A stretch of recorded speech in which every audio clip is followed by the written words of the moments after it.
calling attention to a controversial issue.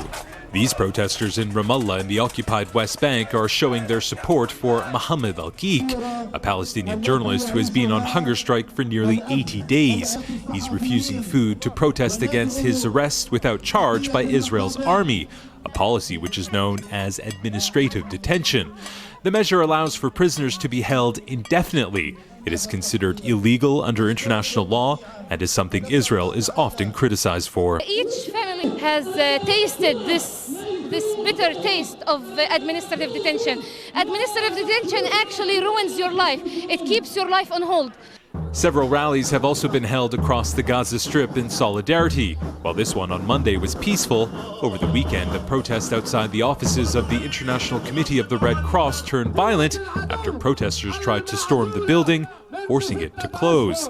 It has since been reopened, but supporters of Qeeq continue to demand the ICRC and other international organizations to intervene in his case. Outside the hospital in northern Israel, where Qeeq has been admitted since late December, a group of Palestinian Israelis also rallied in solidarity.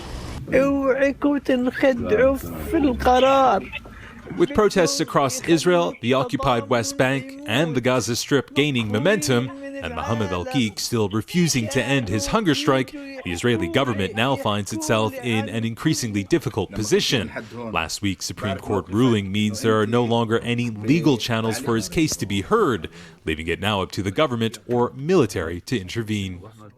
I think they are both concerned with the implication of ending Mr. al-Qeeq's administrative detention, because that could encourage perhaps others to begin a hunger strike as well.